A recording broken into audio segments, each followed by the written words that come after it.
guys, how are you? Welcome back to my YouTube channel. ඔයාලා දැනටමත් දන්නවනේ අද වීඩියෝ එකෙන් මම මොකක් ගැනද කතා කරන්න කියලා. ඉතින් ඔයා cosplay කියන්නේ මොකක්ද කියලා දන්නේ නැත්නම් ඉස්සරහට යද්දී ඔයාලා ඒක දැනගන්න පුළුවන්.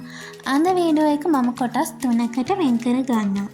cosplay වල ඉතිහාස කතාව, cosplay එක පටන් ගත්තේ කොහෙන්ද? cosplay culture එකේ අද තියෙන තත්ත්වය මොන වගේ එකක්ද කියලා. ඉතින් අපි මුලින්ම කතා කරන්නේ cosplay වල ඉතිහාස කතාව.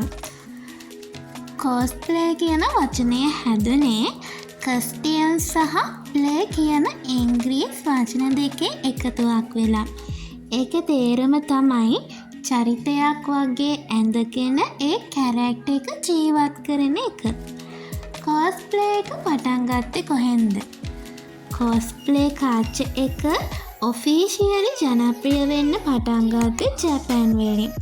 හැබැයි costume ඇඳගෙන characters imitate කරන culture එක ඊට කලින් ඉඳන්ම තිබුණා.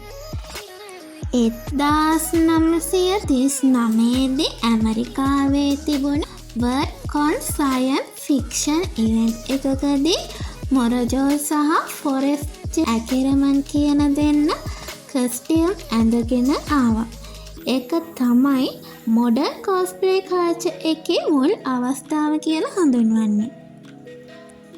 ජපාන් වල cosplay boom එක 1980 ඇනිමේ සහ මංගා ලෝකෙ පුරාම පොපියුලර් වෙද්දී ජපාන් වල ෆෑන්ස්ලා තමන් කැමති ඇනිමේ කැරක්ටර්ස් වගේ ඩ්‍රෙස් වෙන්න පටන් ගත්තා. 1984 දී ජපනීස් රිපෝටර් කෙනෙක් වෙන නෙබියුකි ටකාහෂි ඇමරිකාවේ සයිෆි කන්වෙන්ෂන් එකක් දැකලා cosplay කියන තීම් එක ෆස්ට් ටයිම් යූස් කරා. ඊට පස්සේ ජපාන් වල anime convention, manga events, gaming festivals වල cosplay කියන දේ පටන් ගත්තා. ඒක ට්‍රෙන්ඩ් එකක් වුණා. cosplay කියන්නේ ඩ්‍රෙස් එක විතරක් නෙමෙයි. makeup, costume design, acting, photography, creativity එනිසා cosplay කියන්නේ ආර්ට් එකක්. දැන් අපි බලමු අද cosplay culture එක මොන වගේ එකක්ද කියලා. දැන් cosplay world competition පවා තියෙනවා.